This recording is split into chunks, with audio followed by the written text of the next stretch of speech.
until one night I tried to commit suicide. Uh, I just feel like I'd be trapped, I'd be restricted with so many things like hi everyone, this is Mellissa, and this is my first YouTube video, and I'm a little bit nervous, but I just want to share about my experience of contracting HSV-2 herpes, genital herpes, because that really affect me a lot, and I go to a ICU emergency room in mental health hospital in CAMH, I guess it's like the mental health institute in Canada. So it's end of September, and my life is pretty good. I graduate in art school, but in order to live in Canada, I choose a job of working in the kitchen. Almost 1 year. If I work 1 year, it's possible for me to get a permanent residence in Canada, and I'm really looking forward to it, and I'm really happy and kind of like dating stuff.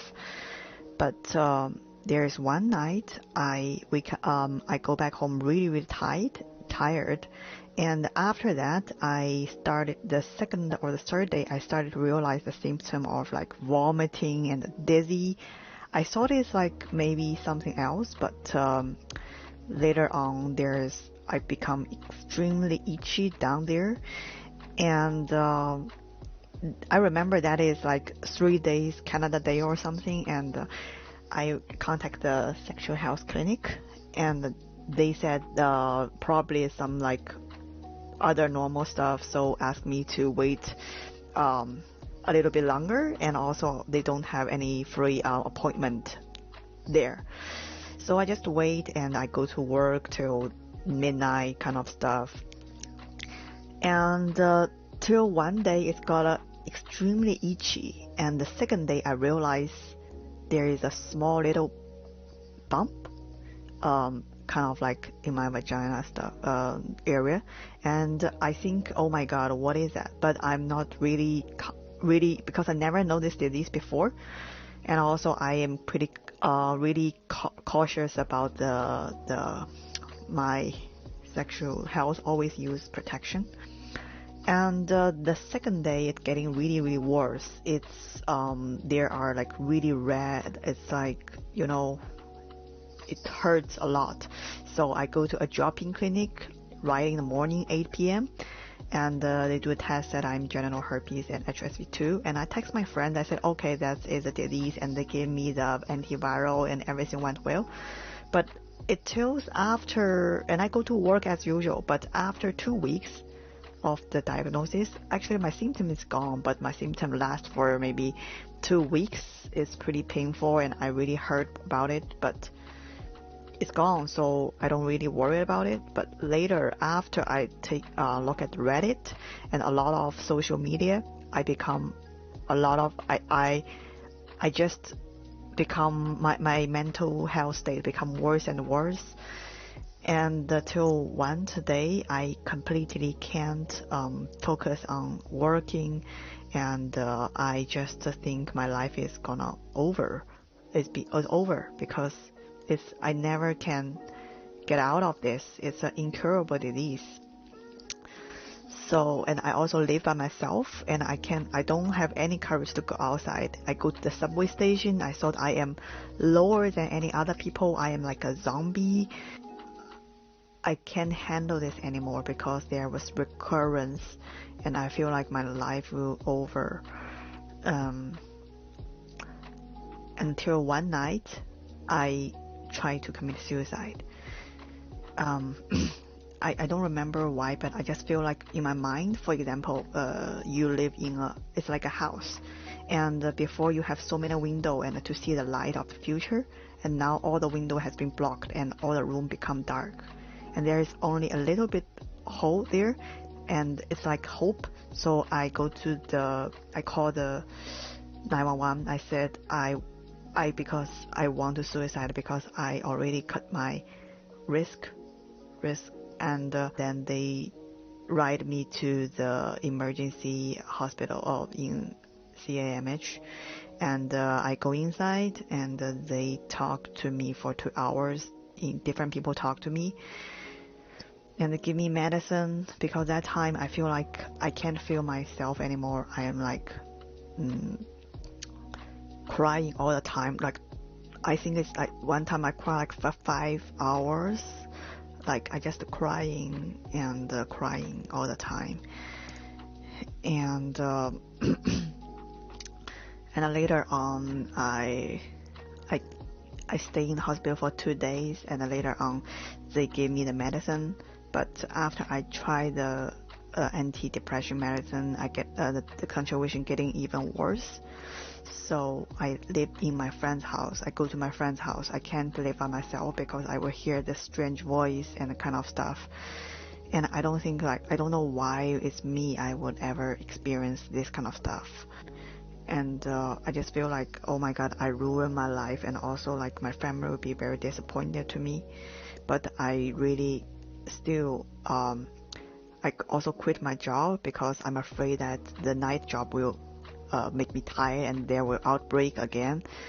So I quit my job, and then I can't just hide with my parents anymore after 3 weeks because I don't have a job. I don't have any hobby right that time. I like painting before, and I can't paint. I can't listen to music, anything about love. Any movie about love is like a PTSD because I think I will never get it in the future.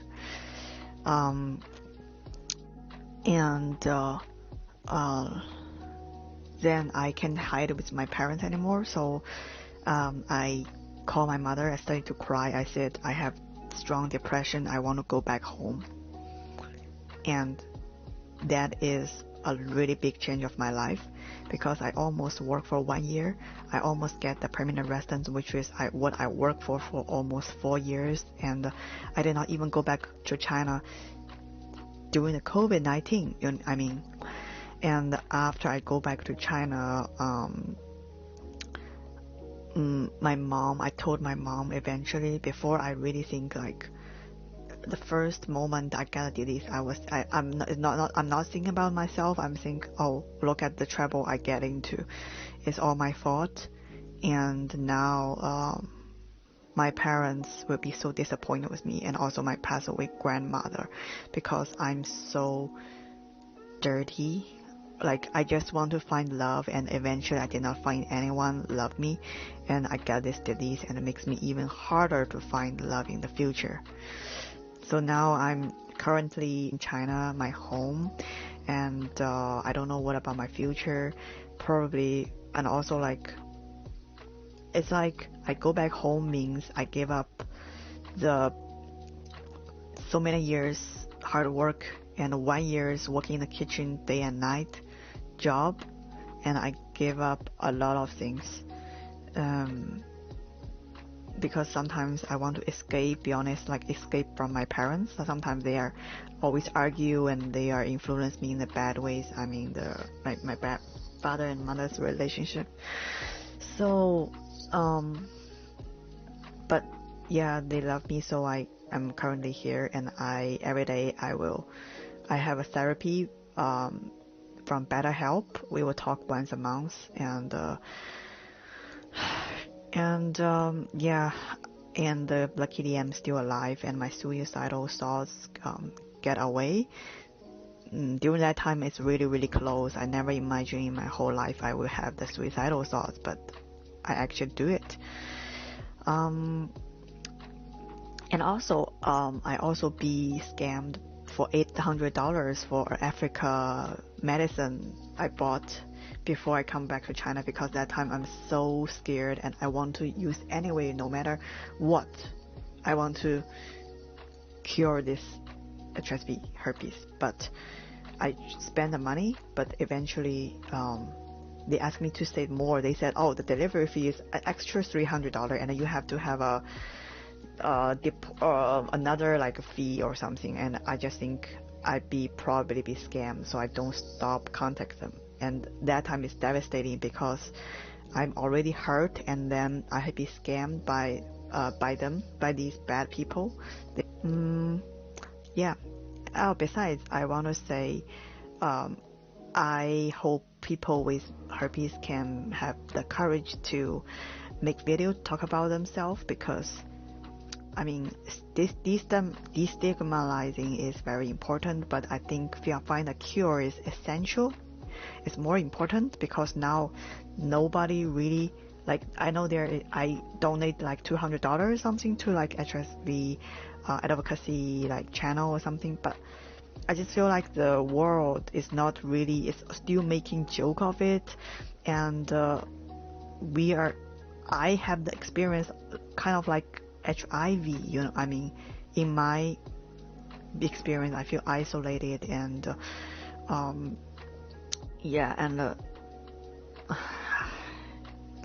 don't know how to say it. It's like I still cried several days ago. So many things to do, and I need to change myself a lot. But this is really I quit smoking, I quit so many things, and but I just feel like I'd be trapped, I'd be restricted with so many things. Like what if, like I can't. If I do this, I will have outbreak. Or if I do that, I will have. I like freedom, and that kind of take away my freedom. I mean, so I think I encourage everybody to make YouTube video about their experience, and it is kind of like a big deal for people because it affects my emotionally and physically very, very big. I think it's the biggest problem I have ever gone through in my whole life, I would say. So I hope everybody can make a video of themselves, and maybe we can connect it together through maybe some social media or something to make a change, to make the cure come faster, I would say, because everybody is posting stuff on Reddit about how slow the vaccine is or their experience, how sad it is, but nobody really, not a lot of people, we don't see, like if the government or somebody just hear this voice, like if the people say, oh, I can deal with, it's not a big deal, then the government think, okay, you guys think it's not big, or we will not spend a lot of time to emphasize that. Only if we take it very seriously, and then, you know, we have to exaggerate it also. Like, for example, you want a promotion or you want to solve a problem in your house, you probably will exaggerate the problem a little bit so that the people can know, oh, okay, this is a problem, we will solve for you. If you just say, please solve it for me, but anyway, it's not a big deal, so nobody will care. I mean, I want a cure so bad, and I think everybody want a cure. So I hope we can use our intelligence and also let people see we are real people with face, not like internet people just hiding there and talk about their diagnosis. So this is just a casual video I want to make. Yeah. Thank you for watching. Bye.